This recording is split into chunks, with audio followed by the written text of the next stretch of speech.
Many people talk about awakening, but far fewer talk about what it means to embody that awakening in daily life. And hello, if you don't know me, my name is Liz and I'm an intuitive psychic medium. And today I want to clarify the difference between spiritual awakening and embodiment and why understanding that gap really matters for real, lasting change and growth. So when we talk about spiritual awakening, we're usually talking about a shift in perception and identity. And it can look like seeing through the usual ego story of who you thought you were or who you actually were. It's recognizing a deeper sense of self beyond the rules and the labels and the old conditioning. It's experiencing moments of clarity and connection, or even just awareness with life. Awakening is often catalytic. People can describe it as a turning point that occurs after an illness or a loss or a crisis, or simply this sudden insight that makes it impossible to live the way they did before. But, and this is key, awakening primarily changes how you see reality. It doesn't automatically change all of your behaviors or your nervous system patterns or your relationships. Wouldn't that be great if it did? Embodiment is what happens after the insight, after dark night, after all the treachery. This is the integration phase of awakening, and it continues forever. And that's because this is the gradual process of allowing the realization to take shape in how you actually live.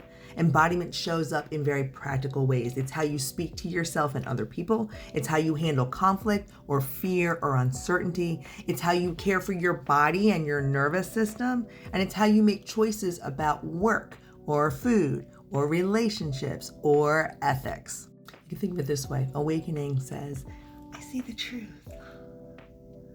And then embodiment asks, well, now that you see the truth, how are you going to act and choose and relate differently consistently over time, bitch?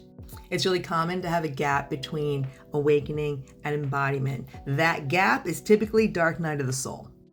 And that gap usually means that there's old conditioning and trauma that are still alive in the body and the nervous system.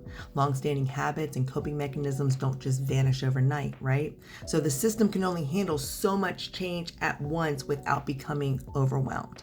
This is why someone can have really spiritual insights or spiritual experiences and yet still find themselves repeating familiar patterns, such as staying in unhealthy relationships, ignoring their health, or acting in ways that don't fully match their values. This is also why dark night can take multiple years for people. So rather than seeing that gap, that mismatch as hypocrisy, it can be more accurate to see it as a work in progress. The insight is present, the integration is ongoing.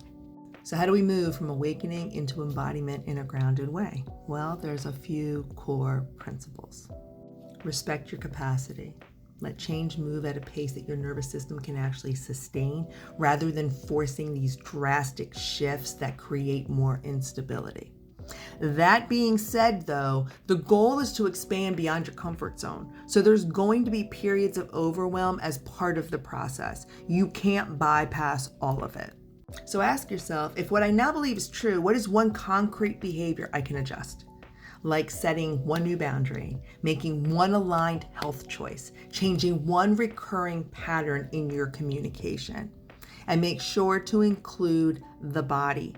Practices that involve the body, such as groundwork and breath work, somatic awareness, movement, helps your nervous system learn to support the new way of being and not just a new way of thinking. This is why you can't rationalize or think your way through dark night or through your awakening process.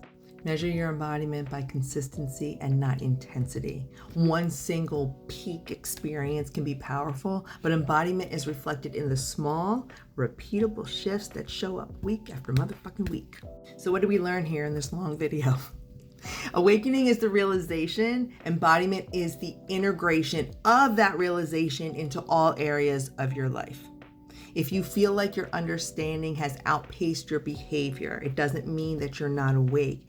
It could mean that you are now in the embodiment phase, the integration phase, the part where insight becomes practice and practice becomes your new baseline. As always, if you have any questions about this, feel free to leave them for me in the comments. Please join me when I go live on TikTok. And if you want to know more, hit the plus sign and follow for more.